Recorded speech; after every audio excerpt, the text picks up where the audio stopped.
Welcome to Season 4 of My Wife the Dietitian, a fun, evidence-based weekly podcast about nutrition and healthy living.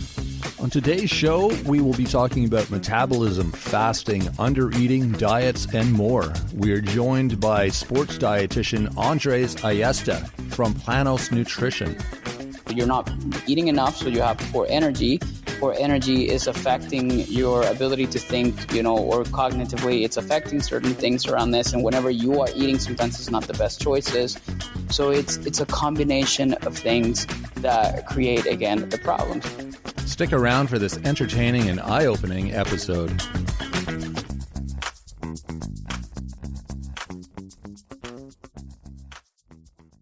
Enjoying the show? You can help others find it and enjoy it too by giving us a 5-star rating or review.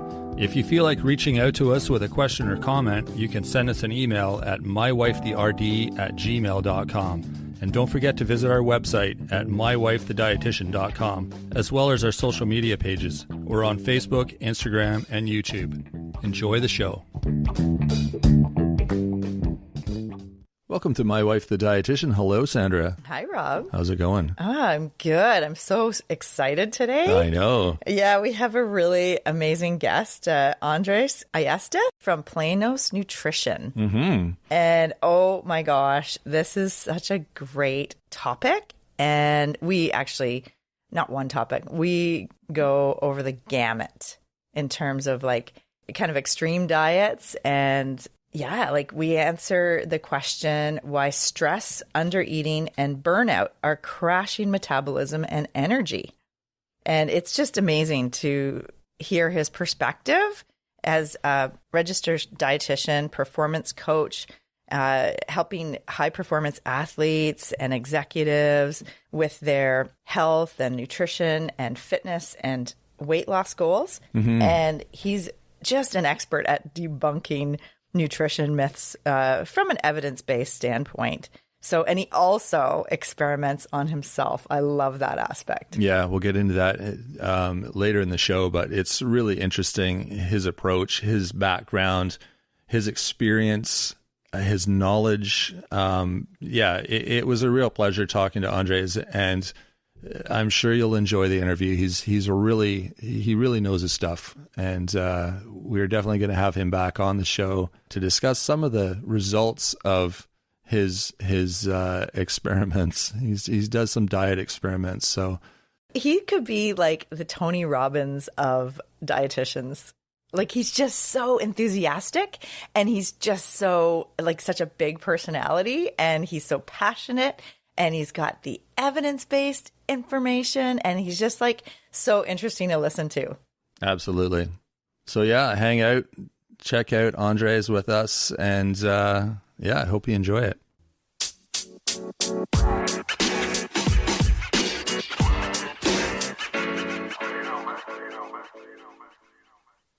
All right. Well, thank you so much for coming on the show today, Andres. And could you please just let our listeners know like who you are and who you help in your work? Absolutely. Well, first, Rob, Sandra, thank you so much for having me. It's honestly a pleasure for me to be here and connect with a fellow dietitian and husband. And yes. I'm looking forward to our conversation today. So, about me, my name is Andres Ayesta. I'm a registered dietitian. I like to consider myself a performance coach as well. Originally, I am from Venezuela. I migrated to the United States in 2009 and went around a bunch of places. And I became a dietitian with the idea of preventing disease. And I always had a passion for sports. So I initially started working with athletes at the highest level, pro athletes and higher performers. And now my job, or what I do now for living, is I founded a company called Planos Nutrition, and is designed to help people give them a blueprint for health. Planos is a Spanish word. It stands for blueprint, and that's why, that ethos comes around from. And my goal is to provide the tools and resources for people to have a lifelong blueprint for their health. And it's rooted in nutrition, which I think is important. And I focus or take a holistic approach to health where based on my own life experiences and also the things that I've learned from psychology of eating to behavior change, to habit change, to nutrition, fitness and training, and all the things that are happening in between. And I do so through personalized one-on-one coaching. And I have plenty of platforms to support a lot of my education. And that's kind of what summarizes everything that I do. But again, we can go down the memory lane if you want to kind of talk about my beginnings, but that's sort of the way that I like to introduce myself. Perfect. That's awesome. Wow. Yeah, I love the fact that you mentioned the psychology, the habit, the behavior change. Like that is such a huge part that a lot of people don't actually bring into like this whole diet culture and like just stick to this and you'll lose weight. And, like that kind of, yep. It's great because I think that as dietitians, we do look at the whole person and we look at their habits and what can we do to just change like one thing in the short term and then like build on that momentum. And yeah, like it's not like a whole overhaul of the life because that's not sustainable. Exactly. Oh my goodness. So I have a question that I think a lot of our listeners might really jive with. Like this is a question that in groups that I've done for women going through like the menopause transition or women that are dealing with like gut health issues, we talk about this. And I think that just looking at all of your YouTube and you've done a lot of social media and you've been on podcasts and you have your own podcast, the Planos Nutrition or Blueprint for Nutrition. And I think you could probably answer this question. I really hope you can. So why stress, undereating, and burnout are crashing people's metabolism and energy? Love that. So it's a long one. So we're going to see how we can kind of break it down into, I'm very pragmatic when this stuff, and I want to make sure that we kind of understand the background behind it and sort of the foundation of everything. Yeah. So we're going to first center ourselves around metabolism and understand the truths and the myths behind it so that this makes a lot more sense for people listening. Okay. And then we'll kind of dive into, what really breaks metabolism, if that's a thing, because that's what a lot of times, people typically associate with, which is, broken metabolism, slow metabolism, things like that. Right. So for people listening, metabolism is just, the conversion of, foodstuffs into energy. And that kind of follows a specific cadence or process in our bodies, biochemically and physiologically.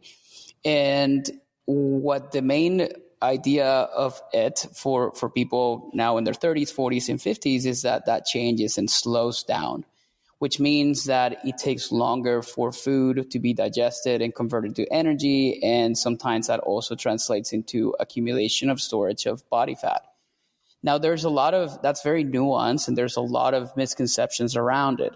One of them is that, and this is going to sound crazy, but metabolism doesn't actually slows down over the years.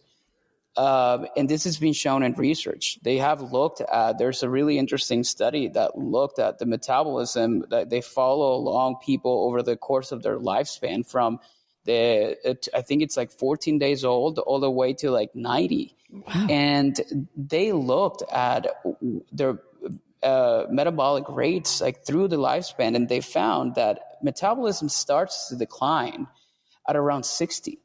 And this is both men and women, because we'll hear women talking about menopause and different things like that. But even confounding those factors into the equation, metabolism doesn't necessarily change too much and over the course of a lifespan. And you start to see some bigger steep declines. It's usually after 70 or 80.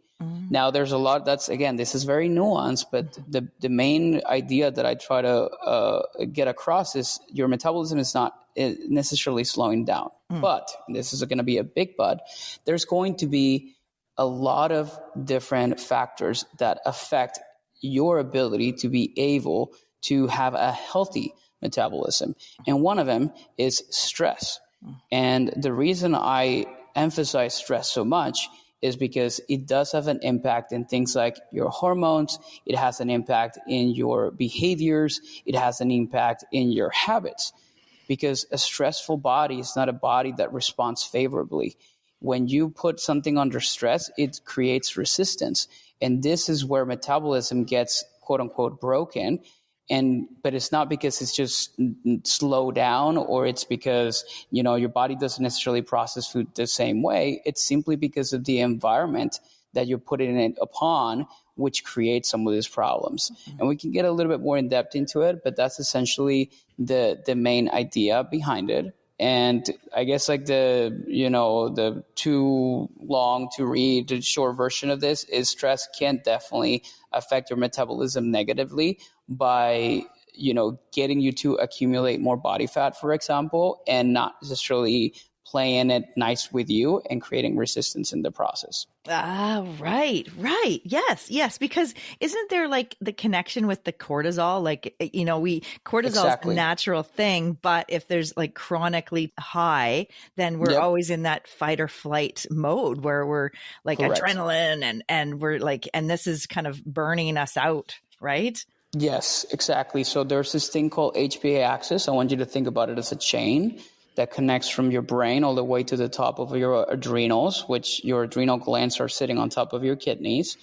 And this HPA axis, which stands for hypothalamus, pituitary, adrenal axis, like, the first names of each one of the systems that connects. Right. It's essentially in charge of your fight or flight response system. It's your stress response system, in other words.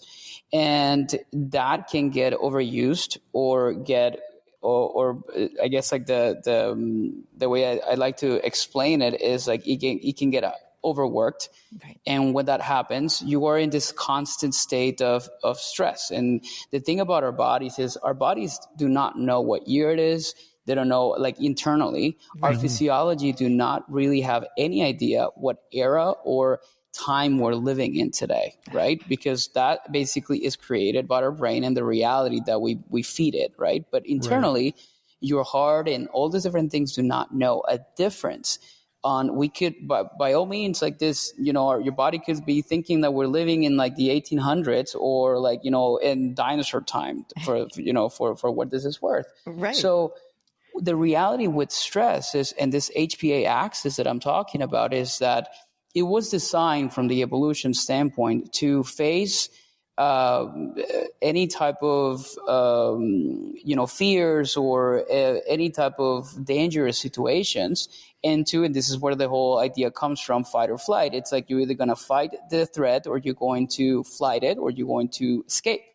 Right? So the reason or the problem with the society that we live in today is that those threats that our bodies were designed to do from the evolution standpoint, let's just think, back in our ancestral years, it was like animals, right? Like if there's a tiger that literally came nearby you would probably, I'm hoping that you would probably like flight and run, right? Not necessarily fight the damn thing, but But, or let's say, for example, you saw a snake or something that was like scary, you would either like, take the necessary action to neutralize the threat or just to like run away. Now, the reality is, so that's essentially the way that our stress response system was designed. And when we think fight or flight is your body starts to change its physiology to prepare you to like be physically enabled to take action into whatever the decision is in that moment. So now when we're living in the 21st century and the form of stress takes a different shape, that is not a tiger or a snake or something really scary, but instead takes the form of an email or an angry conversation or, your kids making you crazy, then, you could be just sitting down in your body because it doesn't know what year or era you're living in, could be simply preparing or enabling your body to fight a threat or to take off running, when in reality, you're just simply sitting on a chair, right? So this essentially gets into this like constant state of just stressful responses. And this is not that, but the thing, again, going back to the tiger example, once the tiger is gone, your body goes back to normal, right? Like your body goes back into a normal type of rhythm because the threat is no longer present. But the problem we have right now is we're constantly stressed. So it's like we have a constant tiger that comes into the room, and we're always getting hyped up about it or like scared about it and these different things. So you have a constant stress response, which is what we call chronic stress, and separates versus acute stress. And because of that reason, right, that HPA axis that I talked about, that change, it's like it gets tired.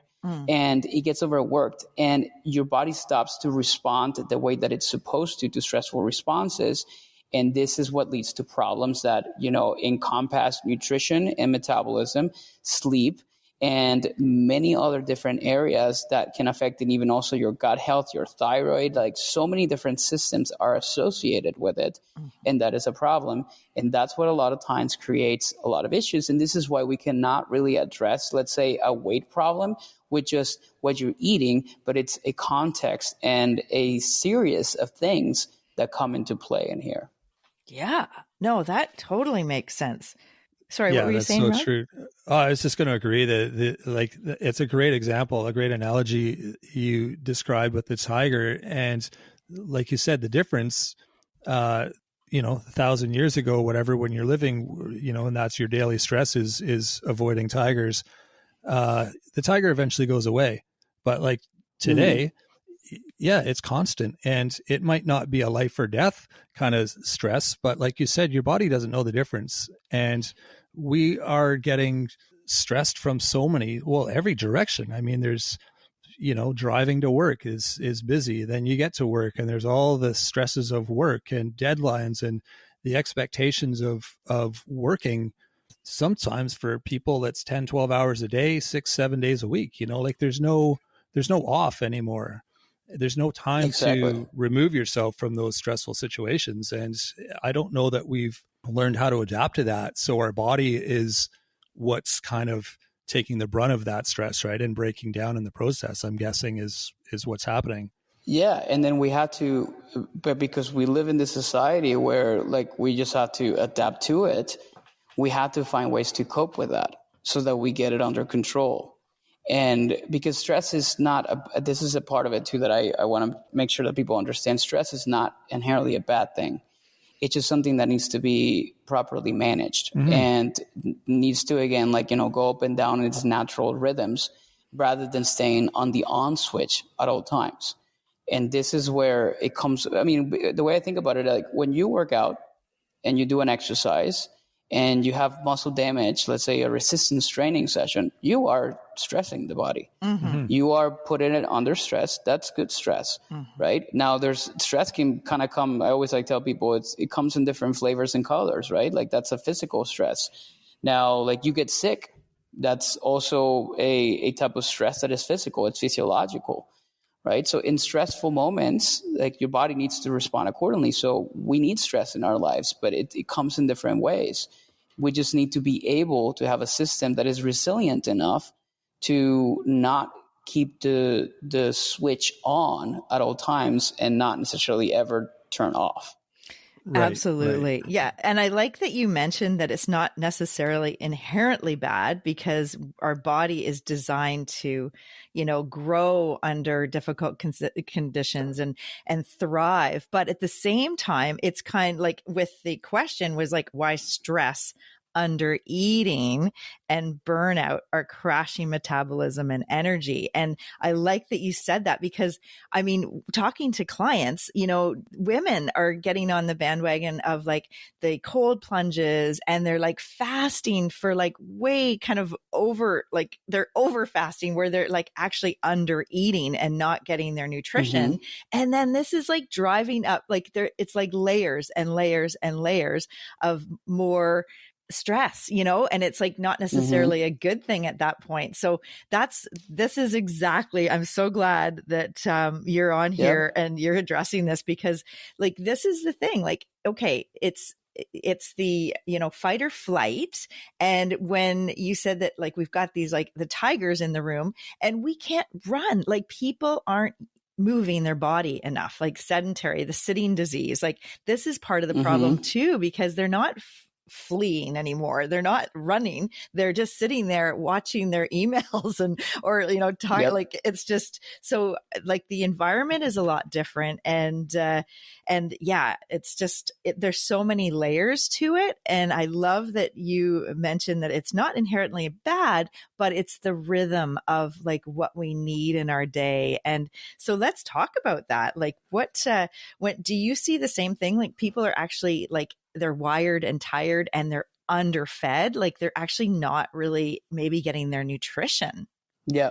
So, and there's a few components to that. So what do I typically see is under-eating and overeating together. I think it's like something that happens often. Yes. There's also the chronically under-eating pieces, which is usually happening both in men and women. More predominantly happens in a lot of women, from my experience seeing this.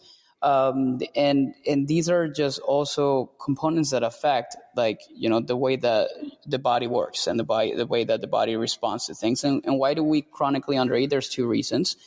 We undereat for, obviously vanity weight loss or just for wanting to achieve a healthier weight. Or we also undereat because of our stress in our lifestyle, right? Because we are like chronically, we're working, like Rob said, like 10 to 12 hours a day.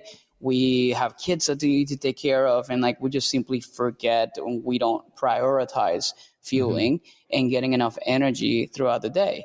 And that is, again, it's a double-edged sword, because of the fact that it's essentially affecting our abilities to have, you're not eating enough, so you have poor energy. Poor energy is affecting your ability to think, or cognitively, it's affecting certain things around this. And whenever you are eating, sometimes it's not the best choices. So it's a combination of things that create, again, the problem. So undereating for me, and when we're thinking about metabolism, the other part too that I teach people about this is that there's something called metabolic adaptation, which is your body starts to adjust itself to at the level by which you consistently put it under. So let me give you an example. Like if I consume, and I have a client example who is a perfect representation of this. This is a male client who started to work with me back in 2019. So it's been a while. He started at 290 pounds. So definitely had quite a good amount of weight to lose. And he did. We brought him down to about 200 pounds over the course of like a year or two. Nice. In a very sustainable manner.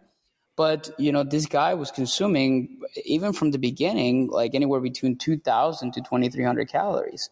So, and his calorie intake, he just got so adjusted to it that he's never actually changed it. Now, he's now in the 210s or 215 pounds. He feels good, but definitely he's always in the process of wanting to improve parts of his, body and himself. So we try to put him at that same calorie state. Now, when you do, let's say you take your weight, take his weight, his height, and we put it through one of those nutrition calculators, it will tell him that he needs to be consuming 2,500 calories for weight loss. Oh. But he has been consuming that and nothing has been happening. So how can we explain that? Well, some people would say, well, he's probably eating a lot more than what he thinks. I don't think that's a problem because this is a guy, he's the CEO of a company. He's super crazy about his numbers and his metrics. Right. So I know he's doing what he's saying he's doing. So when we started to look at, his trajectory of weight loss, and now that actually he started to see some changes happening, we had to drop his calories a lot lower than he thought we needed to go.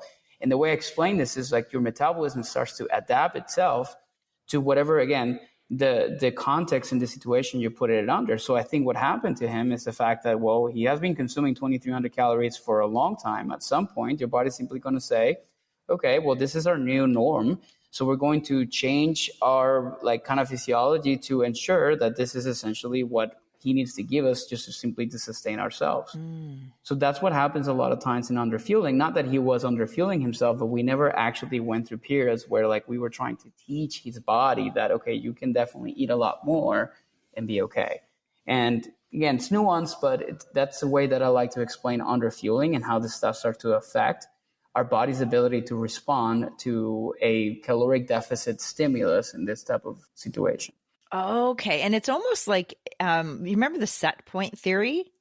Where your body gets like kind of at a plateau and like they can't move the scale. And I know I see people all the time like that. And it's like, sometimes what helps, it seems, is if you kind of, like try new things, like adjust so if they're eating the same thing all the time, like they're having the same breakfast, same lunch, same dinner, kind of, maybe 2 or 3 different versions.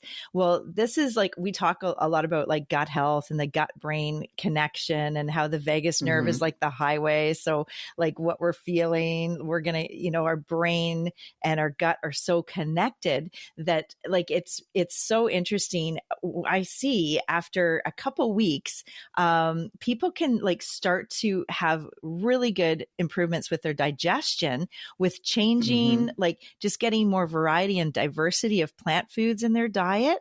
And, but I mean, it doesn't always move the needle. Like you know what I mean? In terms of their weight loss, like it helps with their digestion and their symptoms, but it doesn't necessarily start all of a sudden, like they're losing weight like crazy. Exactly. And then the other part about this is that, losing weight it's a stress in itself. Like your body doesn't like to do that. Your body fights you on it because your body's not designed to do that. It's just designed to be an energy system, and whatever extra energy you provide it, like it's just going to store it for a rainy day, right? That's what it's designed to do. So your body fights weight loss. And it's definitely going to try to hang on to the things that you have. Now, the lower you go on it and the less that you go on your weight, I always like to tell people, like, the leaner you go, the harder it is, because the more weight you start to drop, it's like the more things you have to, the same thing with like building muscle. It's like, it doesn't become any easier. Right. So that's why a lot of times, like, there's more things that need to put in place to be able to get the changes that you want. And the reality is, like, we're creatures of habit. So whenever we build good habits, eventually that create a change in us, but we're still not where we want to be. There's so many different factors and variables that come into the day that we could think that we're doing all the quote unquote right things, but maybe those things are just I tell my clients this all the time, which is maybe what you're doing is just what is ideal for you to stay and maintain where you're at. But for you to go to the next level, it's like with whatever new level, there's a new devil, right? It's like you have to really fight a lot of different new things in the process. And this is obviously something that doesn't, and again, it doesn't get any easier. Yeah. So that's and then to your point, sometimes you have to try different things. You have to change the variety of your food. You got to change like the systems that you're using. But that obviously comes from a perspective of awareness and understanding and taking a hard look at what you're currently doing to really determine what is it that you need to change and improve throughout that process. Yes. I think for a lot of people, like with a diet per se, like if it's like a kind of a restrictive diet, and it does work, like they see short-term results, because a lot of it is they're taking the junk out of their diet and they're like eating more whole, minimally processed foods, and whatever diet they're following, it does, because it's a change. And so they probably will see some results, but then eventually, I just want to say this before, Rob, sorry I interrupted you, but I just heard about this case of this Florida man that he went on the carnivore diet, but he went like full on, and he lost weight, and he he has clear thinking, he has lots more energy, and he went to the doctor because he started having like white and yellow chunks coming out of the palm of his hands and his elbows and out of his skin. So he was actually oozing cholesterol, like fat was coming out of his body. And so like the dermatologist he was talking on this podcast about this case. And then, so they did his cholesterol reading, his blood cholesterol, and normal is under 200. His was over 1,000. And like, he basically had so much cholesterol and fat in his body that, like, even though he was feeling good it was just, he was going to have a heart attack or a stroke. Yep. Like, it's just, oh my God, it's like way like taken to the extreme, you know? And it's like, okay, you know, moderation would be good here, you know, like, cause he was actually having 6 to 9 pounds of, cheese. Yeah, cheese. And he was having like six sticks of butter a day. He was adding fat to his hamburgers, and he wasn't eating any plant foods at all. So probably no bun on that burger. But have you heard of this? Of course. Okay. And you know that he's local here where I'm from, or for where I live at. He's like, he lives here in, I think it's because those news, I saw them locally first before he came like mainstream. But yeah, this is a guy in St. Pete, which is across the bridge from here from Tampa. So yeah, very familiar with it. Oh my gosh. Okay. Cause like, that's the other thing we're going to talk about with you a little bit is, the fact that I think you're thinking of embarking on, you know, kind of being a guinea pig and testing out, maybe not to that extreme, but can I just ask about that? Sure. Okay. Of course. Yeah. What's your, tell me, what are you thinking? I just love that you're just like, I'm going to try this and see how it works on me. So, well, we know that the whole carnivore diet thing, it's been like a very hot topic now. I did an entire YouTube video on this, and we talk at length of, you know, the ins and outs of it, like what it's all about. And there's so much like backlash on the carnivore community because there's like a massive cult of people really like, you know, swearing by this thing. So yeah. I decided that because I get a lot of comments, it's like, well, but you never done it, so you don't know how it feels, and like, you know, yada, yada, yada, and all these different things. It's like, you know what? I'm going to do it. I'm going to try to figure out exactly what it is and, you know, the things that we need to do and what we need to kind of like, you know, focus on. So then that's exactly what I'm going to be doing starting on May 20th. I'm not sure when this is actually going to kind of come out or be recorded. Yeah. But I decided to do a diet experiment when I'm going to go on a full-blown carnivore diet experiment. But there's a lot of variables that come along with that. So let me explain why they decided to do this and what it entails.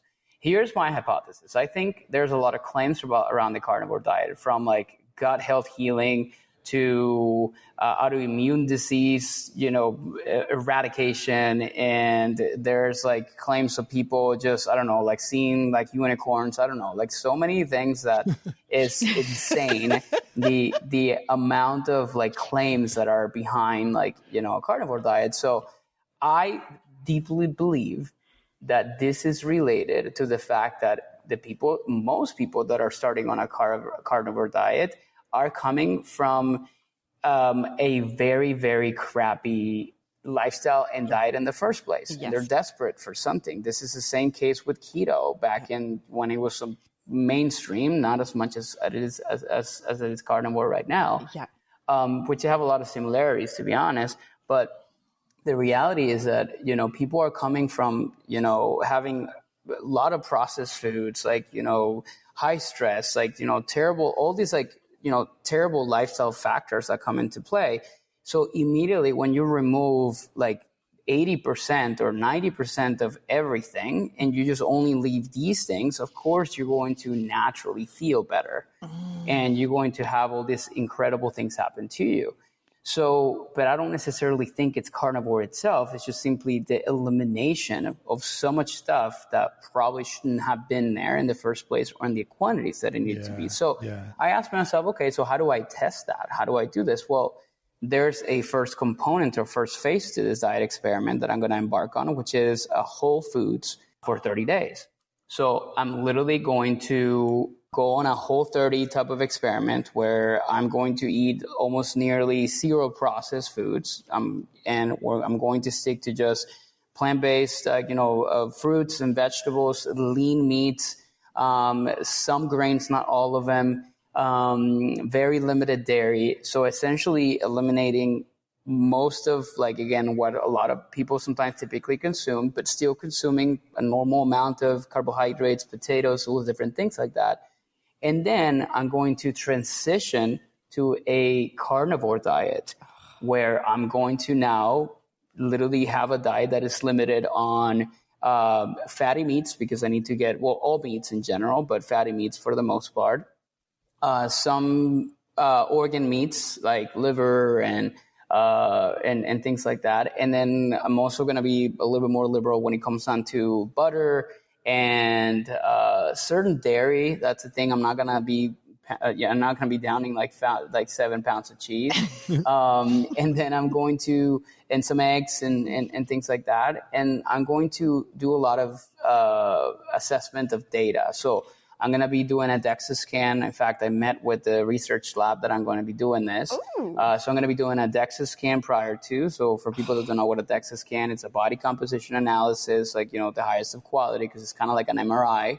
I'm going to be doing metabolic assessment. I'm going to be doing blood work. I'm going to be looking at inflammatory markers, hormone levels. I'm going to be looking at my blood sugar levels. And I'm going to be doing this at 4 points. I'm going to do it before I start the Whole30 diet, immediately afterwards. And then I'm also going to be doing right before I start a carnivore diet experiment, and then right afterwards, because there's going to be something called a washout period, which is 2 weeks in between diets, where I'm just simply going to go back to a normal type of eating pattern, so that I can sort of normalize like my body, I guess, like to whatever it is. I'm going to go back to eating. And again, like, what is like my typical pattern? It's not like I have an awful diet. It's just I do eat, certain processed items. I have pizza on Fridays. I have, like I eat, some like candy and all kinds of different things like that here and there. I have a 2-year-old son. So it's definitely more variety. It's like more like, let's just kind of call it 70-30, like processed whole food. So that's what I'm going to go back to in those 2 weeks. But then there's a couple of different aspects of it too that are going to make this so unique. Is the fact that they're going to be something called, they're going to be calorie and protein controlled, which means both diets are going to be consuming exactly the same amount of calories and exactly the same amount of protein in the 30 days that I'm going to be doing a Whole30, and the 30 days that I'm going to be doing carnivore diet. But then afterwards of each diet, I'm going to spend a week just eating at what something known in research as ad libitum, which means I'm going to be eating without tracking anything, because that's going to be more of a real world type of environment for people, because not everyone is going to be tracking their food. Because ultimately what I'm doing this experiment is for people to really understand how this impacts them and how they can either replicate this or they can just simply live this lifestyle themselves and make a choice whether like they think carnivore should be the experiment they should be doing with. So I also need to go through 30 days, through like at least like a week of like eating without having to pay attention to calories and protein. It's kind of like the washout period of an experiment. Yeah. Like, okay. Exactly. Yeah. Okay. Yeah. So that's going to be sort of like the process. So again, it's going to be 30 days before testing, 30 days, retesting, a week of like eating ad libitum. So eating, still Whole30, 2 weeks of washout. So eating normally for back to that. Then I'm going to do retest. 30 days of carnivore, retesting again, and then like a week of carnivore, like ad libitum, so eating the way that I think based on my hunger cues and hunger levels, and then I'm gonna, and that's gonna be the conclusion of the experiment. And again, like all these markers that I'm gonna be looking at, I also wear a tracking device called a Whoop. So I'm gonna be looking at my sleep data, my performance markers. I'm gonna do like a deadlift. Performance stuff. I'm going to collect so much stuff. I'm also terrified about like the amount of stuff that I'm committed myself to do. But I think it's definitely going to be something like worth talking about and worth exploring. And again, like one of the things about me is that I like to call myself diet agnostic, which means like I don't have any type of like preference or inclination towards any type of diet. Yeah. I just think you need to do something that works for you and that supports your health long term, be that carnivore or not carnivore or keto or like Mediterranean or veganism, whatever is the case. But I think my problem is when you try to assign some form of like superiority to a specific diet versus the other, when in reality, at least from the perspective of fat loss, I guess, if this is one of the main things and one of the main reasons a lot of people do it, is essentially like a calorie issue, right? It's like, if calories are controlled and calories are the same, you should see similar results between them. So essentially, that's sort of not short of it, because I definitely extend myself a lot, but that's essentially what I'm going to be doing over the next couple months or so. We're going to rename you to Morgan Spurlock from Super Size Me. Totally. That's exactly what I was thinking. Well, that's, maybe they should do a documentary and bring it out to Netflix. You should totally do. Oh, yeah. Oh, my God. The dietitian that decided to do a diet experiment for 2 months. It'd be crazy. What do you think is going to happen? Awesome. What's your prediction? Okay, so here's my prediction, because I know exactly, well, I don't know exactly, but I think this is what's going to be like. So first off, I did a ketogenic experiment back in 2017. I did it for a year. So this just became more of a lifestyle for me, which I definitely think is a lot less restrictive than a carnivore diet. So I know I felt better. I definitely had a, different type of energy. I'm not say better energy, just different type of energy. Why?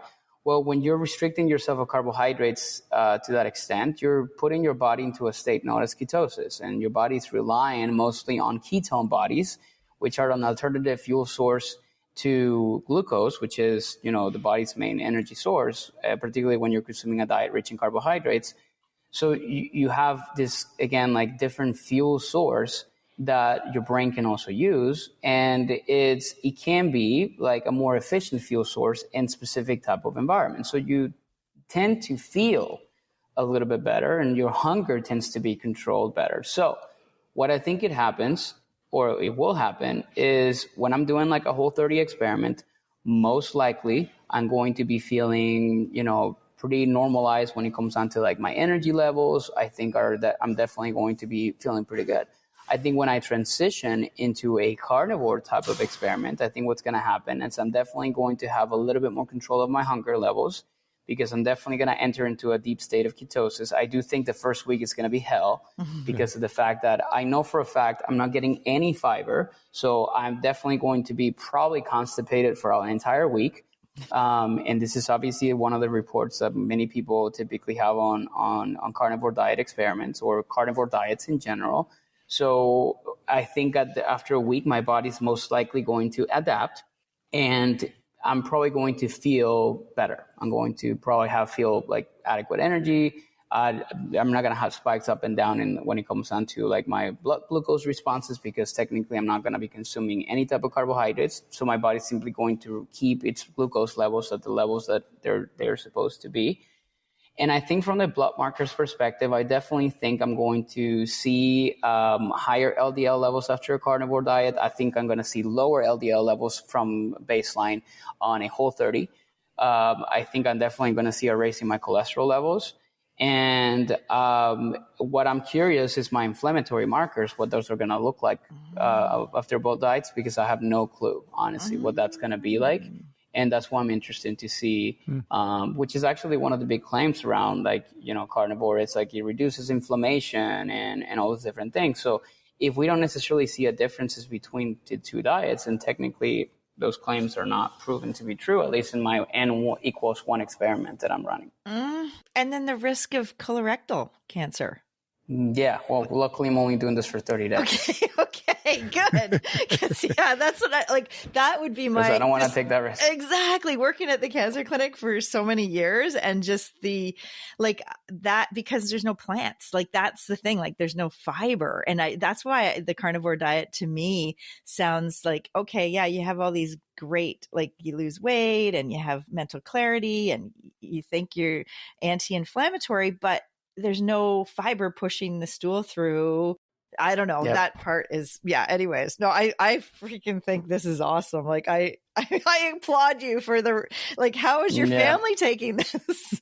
I mean, my wife is very supportive of this stuff. Like, sometimes like she'll even kind of like embark on it with me, but she already told me like, I'm not doing a carnivore diet. She's like, I'm not doing this. And she's a person who's like, struggle a lot with gut health issues, which kind of leads to a really important point around carnivore, because I think a huge part of like the carnivore community talks about the gut benefits, which it's ironic because of the fact they're not consuming fiber. Yeah. And I think, let's say that my wife was to do that, I do think she would have a lot of relief in her gut issues, because she has a lot of bloating and a lot of, she has to kind of follow a sort of a low-fat MAPS diet for the most part because of it. but I think she'll find a relief. And so why is this? And why do people have this massive improvements in gut health? I do think that many people have sensitivities to specific foods. And the part about that some people do not understand about gut health is that there are foods that are considered quote unquote healthy that your body may not respond well to. Yes. So example, like my wife cannot tolerate onions. Like she gets immediately bloated as a result of consuming that. Now, onions are just a perfectly good thing to consume. That is, I mean, nobody would consider that an unhealthy food. So this is why it's context dependent. So I think the people that experience relief in their gut as a result of following a carnivore diet is because they went through an aggressive elimination diet. For people that do not know what an elimination diet is when you remove a lot of the potential culprits of issues in your stomach, you eliminated them all at once. You cut out wheat, which let's just talk about the biggest, protagonist of issues in the gut, wheat. Foods that are higher in FODMAPs, which are, foods that are higher in fructose and oligosaccharides. And I mean, we can get into details on that, but essentially there's a lot of vegetables and fruits and specific foods that contain that. You're eliminating artificial sweeteners. Also, you're eliminating sugar alcohols. So when you're eliminating all this stuff, you obviously are going to have immediate relief in your gut. But the thing is that we don't really know what out of everything you eliminated was the cost of the issue.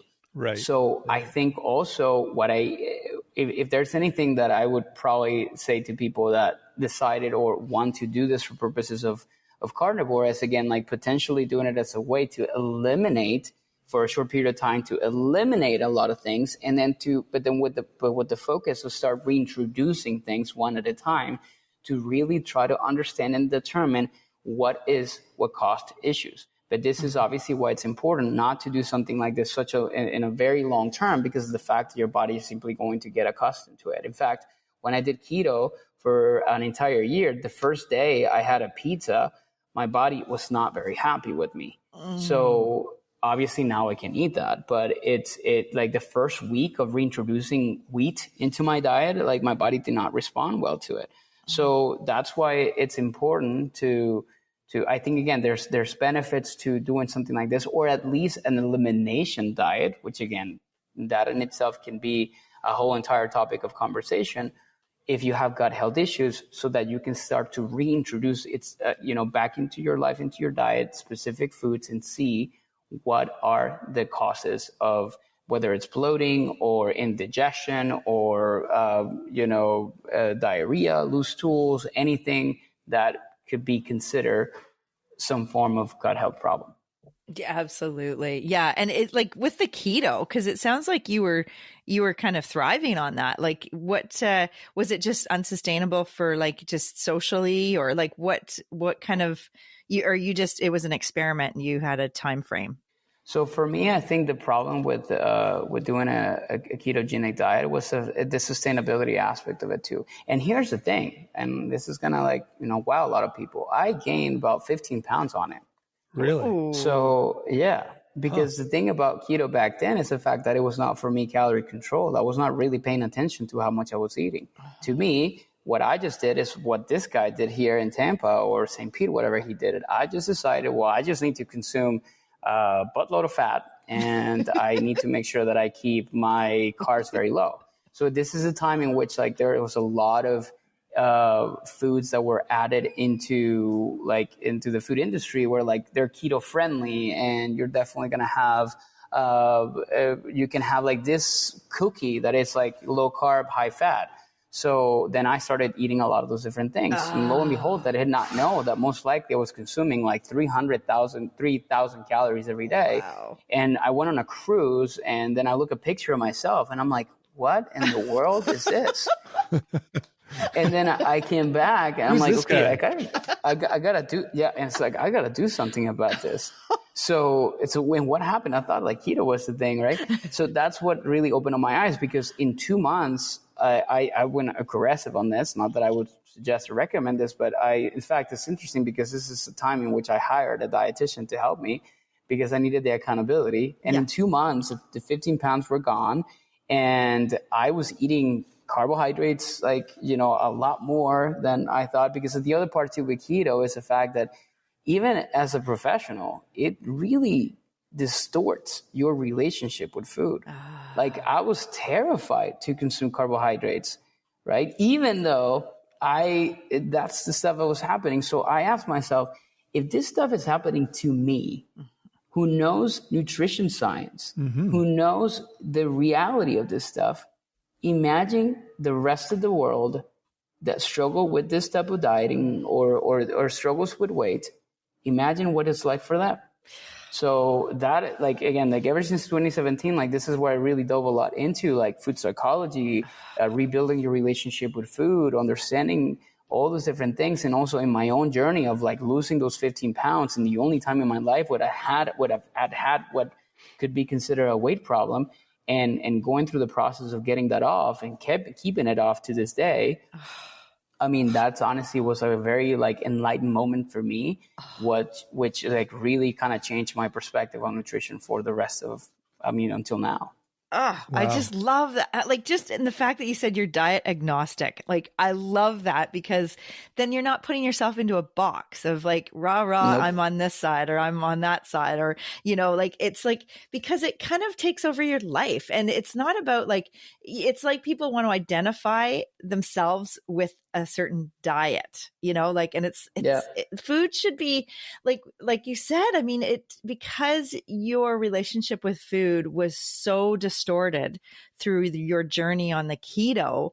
And as you mentioned, like, and you know, the science, and you know, like what is happening, and like, it's so profound actually being in the shoes of like, you're doing it yourself and you're having these changes of your mental health, like how you view carbohydrates, and, you know, like, so it is so awesome that you've identified that, and that you realize that, okay, this is like, food is so much more than the macronutrients and the calories. Yep. And, you know, like, just like, we don't buy calories off the shelf, we buy food. And like, and, you know, the whole idea of like, kind of, especially raising kids, like, you kind of want kids to, you want kids as much as possible to be open to a wide variety, a wide diversity, you know, and just like, so that they have a good relationship with food as they grow up, and they have a good relationship with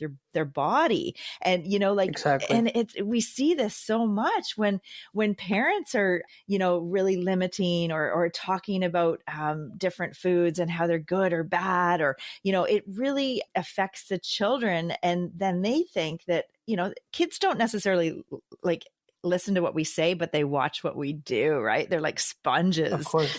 Well, and it can become scary, to be honest. I mean, like, the thing with diets and being diet agnostic is the fact that, you know, my approach doesn't necessarily sell, right? Like, people like polarization. Yes. People like the extremes, right? So it's like one side or the other. And this is why a lot of these people in this in social media get so viral and they grow so much. I mean, you look at some of these accounts that have millions of followers, they're usually following one approach, and it's my approach or no other. Right. Yeah. Right. Yeah. So, and then you see like viral videos of like, you know, speaking of the carnivore diet, of women, moms feeding their 2-year-olds like a strict carnivore diet. What? And yes, this is I mean, this is not just one video. It's like, you know, hundreds, if not thousands of videos of moms really kind of adopting the full-blown carnivore lifestyle into their families as their kids.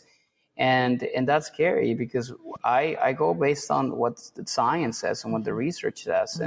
And that's definitely, and then like they share like, oh, like they're thriving, and they're giving these kids like raw milk and all this like stuff that is just essentially creating just so much more, it's just so much risk for a child. And at the same time, again, lo and behold, like the relationship with food that is just distorted. And that's another problem, right? So I'm honestly scared for this upcoming generation. Like, I don't know what that's going to look like in like 20 years when these kids that are growing up in this household of I guess the term that they use is crunchy moms. I don't know if you've ever heard of that. No. But it was a crunchy mom is, or a helicopter mom, I guess they call them too. Yeah. It's like someone who is hyper obsessed with wellness. Yeah. They feed their children only organic, and they're like, they have like all these like things that they do and all these food rules and stuff. And to be honest, I'm scared for those kids when they're in their 20s and their 30s, because I think that's when all these like food traumas, I feel, are going to start to kind of come out. Yes. And that's something that, again, like you're not going to see now.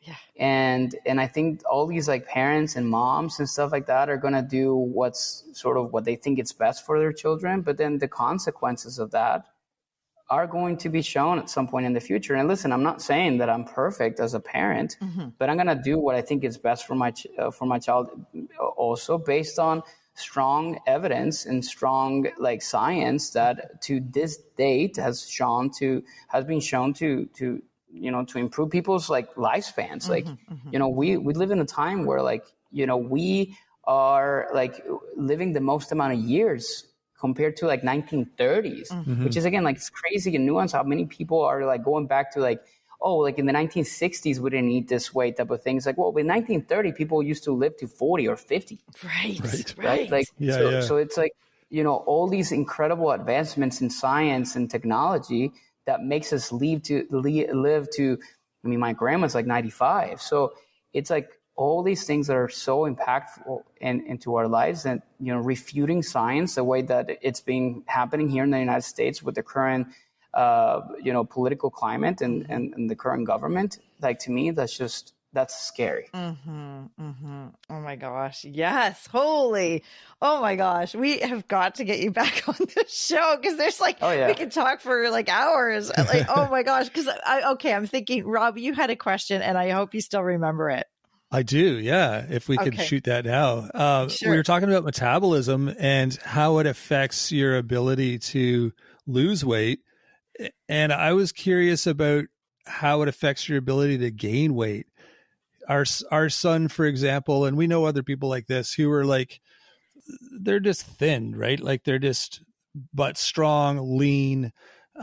He works out tons, he eats tons, but he's just like, I just can't gain weight. Like, what's going on? And I'm like, well, it's just your metabolism. It's the way you are. But I don't know, is that something that can be changed, or is it just the way it is? Or yeah, that's such a great question, because it goes both ways. And I think that's brings an important topic, or I guess a point that I always like to bring across, which is there is an impact of your genetics and your metabolism. And there are certain things that you're predisposed to be. There's different kinds of, body shapes and sizes, and you may be predisposed to having certain traits. There are certain types of body types. There's people that are going to be more like, thick boned. They have like just bigger bones, bigger parts of their bodies. There's going to be people that are going to be naturally skinnier. Right. There's like genetic predispositions for certain body types. Right. Now, that's not necessarily saying that it's impossible to change that, but it just makes it so much more difficult. And it goes both ways. For somebody that is, I will call them a hard gainer, which is a person that has a really difficult time, no matter how much food that they consume, to achieve muscle development. And also, in the same token, people who need to work extra hard to lose the weight. Maybe people that are more predisposed to have higher hunger mechanisms activated that usually get them and lead them to eat more. And this is, again, like a lot of the conversation around the topics of weight loss drugs, which, again, that could be an entire podcast topic, GLP-1s and things like that. Is the fact that they're saying that there's some people that have obesity as a chronic condition, and that they need to treat it as such, as a chronic condition with medication. And the whole proposition around it is the fact that their hunger mechanisms are different from someone that is not obese. So back to your son and his inability to gain muscle mass, it's most likely a combination of genetic factors and also his lifestyle. Here's what years of coaching athletes taught me about this type of people. And is one of it is that, kids that are doing sports are burning so much energy that trying to catch up with that and trying to keep up with it in terms of calorie consumption, it's so difficult. When I was working with NFL prospects as they were entering into the draft for the NFL, we did metabolic analysis on these guys, and these guys are burning in the upwards of 5,000 to 6,000 calories a day. Wow. So imagine trying to consume 5,000 to 6,000 calories on a daily basis. It's a full-time job, to be honest, because I had to feed them.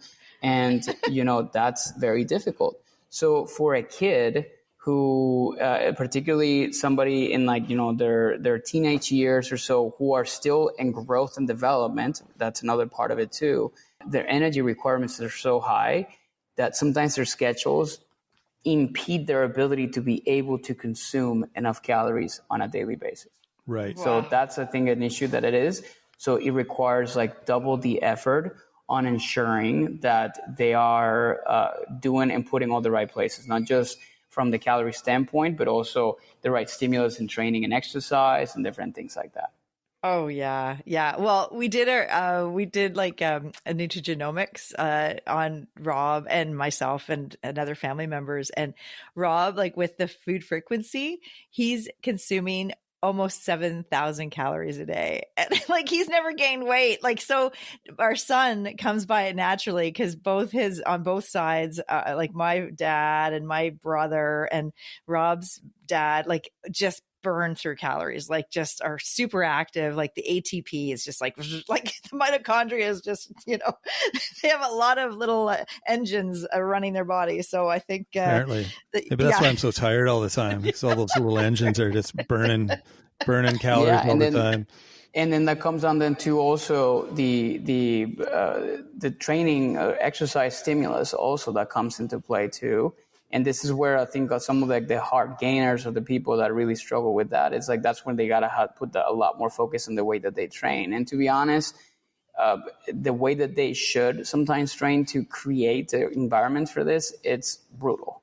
If they really truly wanted to do that. So I'm not a person that has a hard time gaining muscle, but it's not easy for me either. Yeah. And it's taken me years for me to feel like I have developed a good amount of muscle in my body. And it's definitely very, very difficult. So for even somebody that it's again, naturally skinny or naturally thin, it's even harder too. Right. Yeah. Oh, there we go. Yeah. He's going to be coming home from his travel soon, so our grocery bill is going to go through the roof again. Gotta feed this kid. Yeah, that's the thing. I'm sure it takes a lot to feeding 3 people. Just as one. Oh, yeah, exactly. Oh my gosh. Yeah. Holy. Yeah. I can't wait to hear about your, this experiment. I'm going to follow your progress, when you're on the Whole30 and then the washout period and then starting on the carnivore. And I would love to invite you back on the show, once you're finished I don't know, are you going to do it for a month? You said a month, right? No, this is this. So this is going to be 60 days with some time in between. So most likely in 3 months, I'm going to have an update because I'm definitely going to run stats on my numbers and stuff like that. So I'm going to do a full YouTube video on it, but I'm probably going to reach out to every podcast that I have been on. Yes. It's funny because I said to my wife, it's I've been gone in I've been doing so many podcasts where I said that I'm going to do this that I cannot back out anymore. It's I already made a commitment to people that are listening to this stuff. So I'm sure they may have followed me or reach out to me or something just for purposes of seeing what happens. So it's I told my wife this last night. I was I got to do this now. Totally. So, yeah. That's right. But yeah, for sure we'll be reaching out whenever I finish the experiment so I can kind of share my results. That's fantastic. That would be awesome. Oh my gosh. Holy. Well, thank you so much for joining us today. And Rob, did you have any other questions or comments or anything? No, I just really appreciate your perspective on everything, your knowledge, your experience. I love that you have lived a lot of the things that you're sharing with people and that you're coaching with people, and like it's lived experience, you know. It's one thing to tell someone about something that you learned in school or you read in a book, but you've gone through a lot of this stuff personally and you've chosen to do that, which is amazing. And so now you've got that, you know, that much more value to your, to what you're sharing with people. And that's amazing to hear. So yeah, I really appreciate you coming on today and sharing all that with us. I look forward to hearing more from you. And the part I really like, I gotta say, is I love the fact that you realized, like doing the keto and then, you know, the relationship with food, like that you were like, you know, had food fear around carbohydrates. And like, that was so like, that is so good, because that shows too, just like how it is so detrimental, and it can be so psychologically scarring, you know, for people to be like doing these yo-yo diets. Like, and we used to say yo-yo diets, but it is kind of like that. Like if you're getting on a diet bandwagon and then it's like, you know, people come to me and say, oh yeah, I was on that and it worked. And then, you know, this was like a couple of years ago, and I say, oh, did it work? Like you're back, you know, now you're embarking on this, and you have like, you know, fatty liver, and you have like gout and all these other problems. So, you know, or you have cholesterol coming out of your fingers. Yeah. Oh my God, that's crazy. Oh my gosh. Yeah. I can't wait to hear your progress with the carnivore and just see how it affects you. And, you know, it, like Rob said, it kind of gives way more credibility and authenticity when you're actually doing it yourself. And then you see how it affects you. And it's just, yeah. Oh my God. Thank you so much for coming on the show. Absolutely. Yeah. Thank you so much for having me. And for sure, I'm going to be reporting back on this. And where can people find you and sort of follow along? You're all over social media. So do you want to just sort of let people know where they can track you down?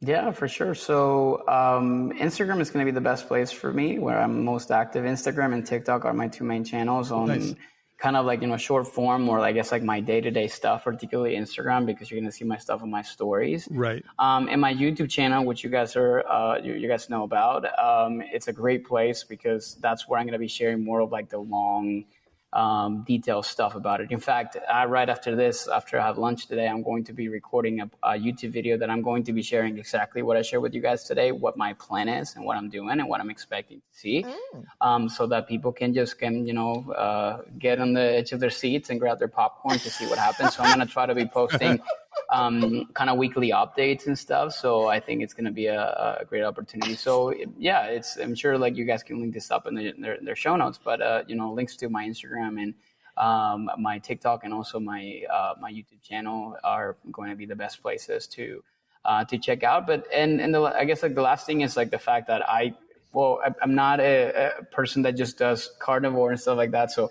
I do actually have like, you know, free resources for people to check out. So like I have a cookbook that is definitely not carnivore. So you guys can check out. It's definitely a design for people that are on, you know, their 30s, 40s, and 50s. They just want to kind of have like some cool recipes. My wife is actually a recipe developer, so we put together some recipes from people. So it's a free resource as well that we'll send you guys and you have access to. And we have a calorie calculator as well. So there's a ton of places that you can really use to kind of, you know, connect with the work that we do with our clients on a one-on-one basis. And if anybody needs support, of course, like we can help them out as far as the process goes too. Oh, totally. That sounds amazing. That's so good. Yeah. Yeah. Wow. Well, thank you so much for coming on here and sharing all your information and your wisdom, because that's what it is. Like all of those years of experience plus doing it yourself and seeing all your clients and people that are going through different diets and just, you know, living their best life, and you're helping them find their way. And oh my gosh, this is awesome. I'm so glad you came on the show today, Andres. Thank you so much, Rob and Sandra, for having me. And honestly, I love this conversation. And I look forward to having more in the future. Sounds great. We will definitely put all your links in the show notes so people can track you down and follow your progress. And we look forward to talking to you again. Thanks for joining us today. Wow, that was such a pleasure to talk to Andres. It sure was. He's clearly very passionate about and knowledgeable about what he's doing. And, I love how eager he is to throw himself into it to learn more. Yeah. For the benefit of everyone. Oh, absolutely. Like, oh my gosh, it's so awesome to watch him on YouTube and TikTok and Instagram and see his passion come out. And he loves to debunk nutrition myths from an evidence-based standpoint and to experiment on himself, which is so cool. Yeah. And he's genuine about it. It's not like he's trying to just get more views, like I'm going to do this crazy thing so I get a lot of YouTube views. He's doing it for the right reasons. And you can tell when you listen to him and when you watch his stuff.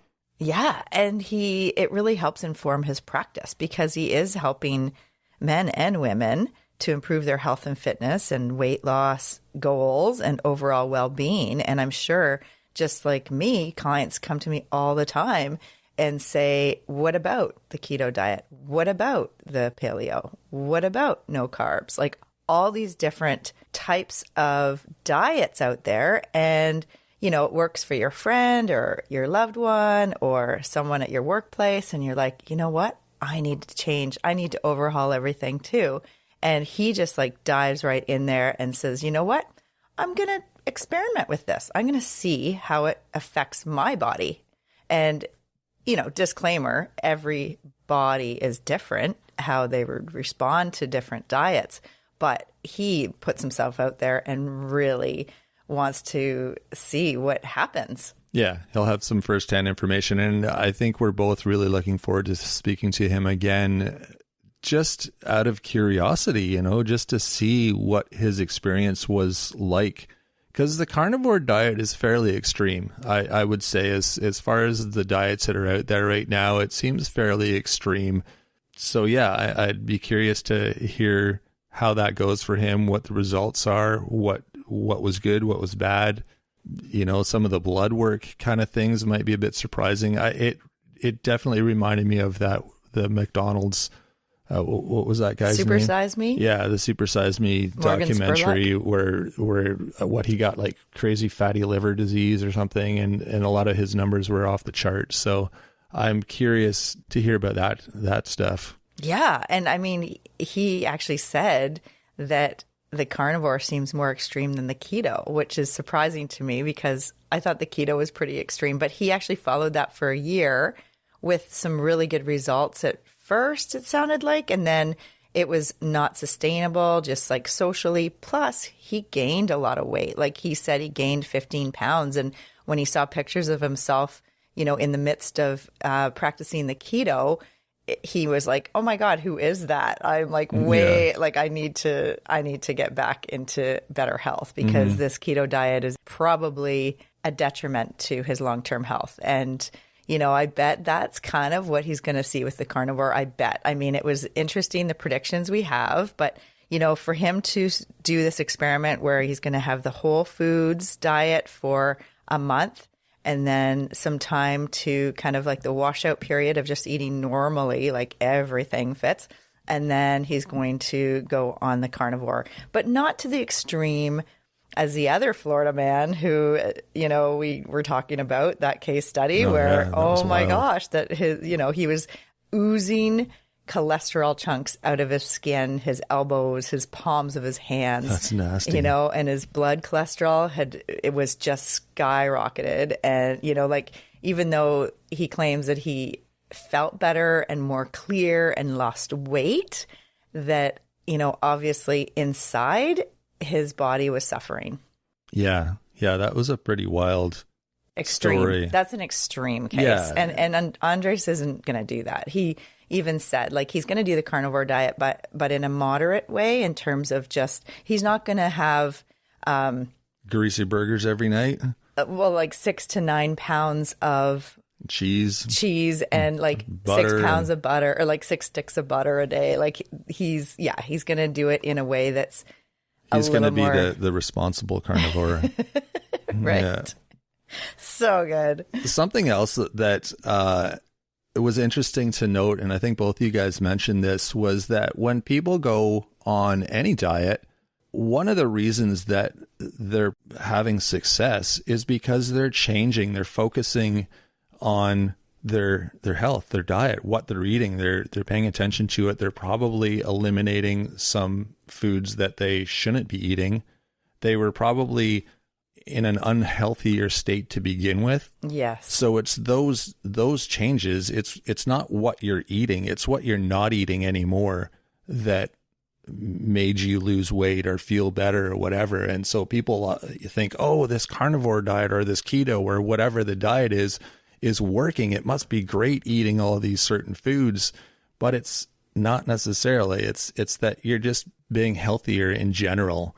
It has nothing necessarily to do with the diet itself. So that was an interesting point. And absolutely. Bang on too. Yeah, absolutely. After being a dietitian for almost 30 years, I've seen every trend under the sun. Mm-hmm. And Andres has seen a lot too. He's been a dietitian for 12 years and, helping clients in and out of different diet trends and health lifestyles.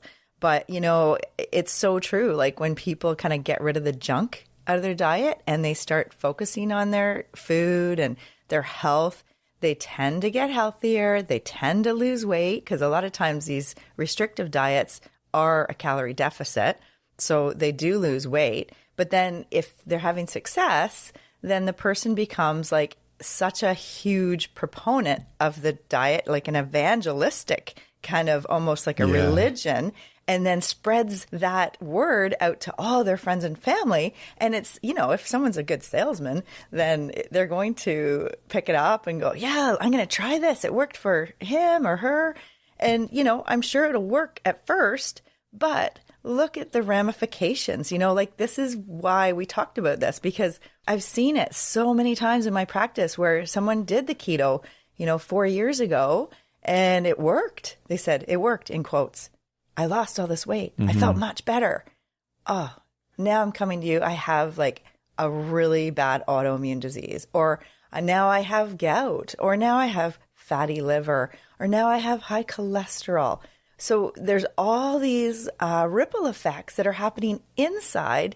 And so a diet shouldn't be about just one thing, like let's lose weight. It should encompass your whole health.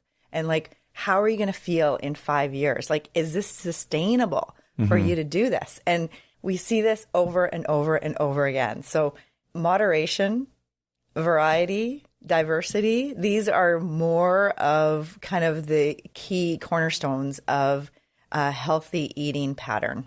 Exactly. We are going to be doing an episode in the next few weeks here as well about some of the signs of ill health, because we're so used to using weight as the gold standard kind of where our health is at. And if something is like, if your diet is working, it's all based on what the scale says. But like Sandra said, there's all these other ramifications to your health that could be signs or should be signs that we should be looking for. So we're going to discuss some of those things just so that we're not always so focused on the weight, or the scale, I should say. Yeah, exactly. Yeah. So that was a good one. I am so looking forward to having him back on after he's done this experiment or during or whenever. I just, it was so fun to talk to him. Mm-hmm. Yeah. And you can look him up, Planos Nutrition. We'll link everything in the show notes because he had a bunch of social media. TikTok, Instagram, YouTube was a big, more of his long form, but he has some shorts too. And he's really entertaining to watch.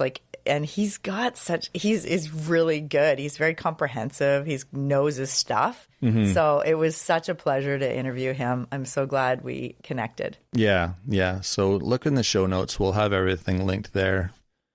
And that is it for today. We thanks again to Andres for joining us. And like Sandra said, we look forward to talking to him again in the future. We'll let you know when he's back with us.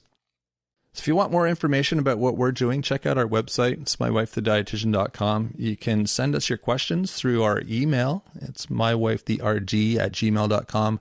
We've also got a weekly newsletter that you can join for free. You can sign up for that on the website as well. There's lots of different tips, recipe ideas, updates, that sort of thing.